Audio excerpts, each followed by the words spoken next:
Hey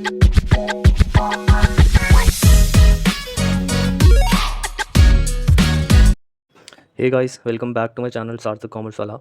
So within this video, I'm going to discuss another type of a company which is named as government company. So first of all, government company is defined as per section 2, subsection 45 of the Companies Act 2013. Now what is the meaning of government company?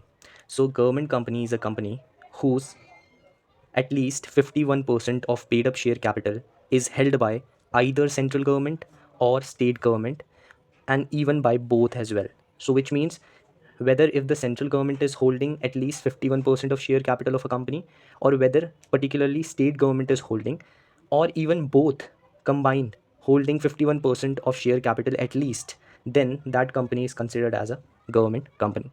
So this is the basic meaning of government company, that if any type of government is holding at least more than or at least 51% of paid up share capital of any company, then that company is considered as a government company. Government company is also known as public sector undertaking, as we all know it. What are the main goals of establishing a government company? So majorly there are two goals of establishing a government company. First of all, to achieve equity by the wealth of country's citizen, because as a government company is established, after that a government company can also raise the funds through stock exchange, and within the stock exchange majorly the native citizens are going to provide the equity share capital. So therefore their main aim is to achieve the equity by our native country citizens. Okay, that is the first aim. And second, to build encouragement in nation's growth, which means if we have more made in India companies, and if we have more companies from our country, it gives encouragement to the nation's growth as well, because it increases the GDP, it increases the employment opportunity, it overall give encouragement to the whole nation's growth. Okay, example of a government company is SBI Bank, because SBI Bank is a type of government entity whose more than 51% of paid up share capital is held by, I don't know exactly by the central government or state government or by both. Okay, but SBI Bank is an example of a government company. Now let's discuss the feature of government company. So first, government company has separate legal entity. Second, government company should be either formed by 1956 or 2013 Companies Act. Okay. Third, the provisions of Companies Act manage and control the government company. It is as simple as that, which means government company is conducted and regulated by the rules and regulations or provisions of Companies Act. Okay. Fourth, the Memorandum of Association and Article of Association controls the appointment of workforce in a government company. Fifth, a government company can raise funds on stock exchange as well. We all know that all the public companies in India can raise funds by issuing their securities on stock exchange. Okay.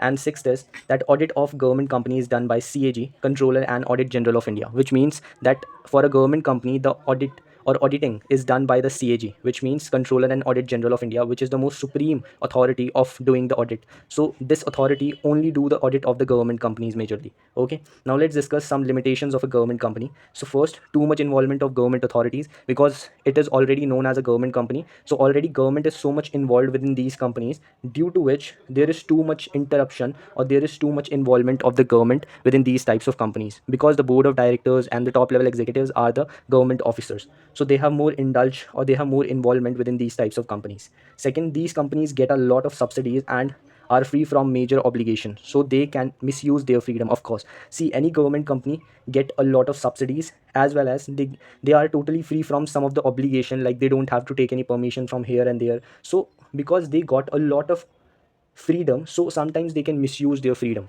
and at some point it will be a demerit for the system as well, that maybe they are misusing their freedom and authority which they get by our Companies Act 2013 or by our whole system. Okay, so that is also a limitation of government company. Third, less emphasis on companies growth and expansion, because mainly these companies are more worried about satisfying the political group and colleagues, because these government companies are owned by the government leaders or either by state government or central government, so they are more directed towards achieving the aim of those political groups and those colleagues, despite of the fact they are not focusing on their own growth by which they can contribute within the GDP of the company. So this is also a limitation within the case of government company. This is all for the government company.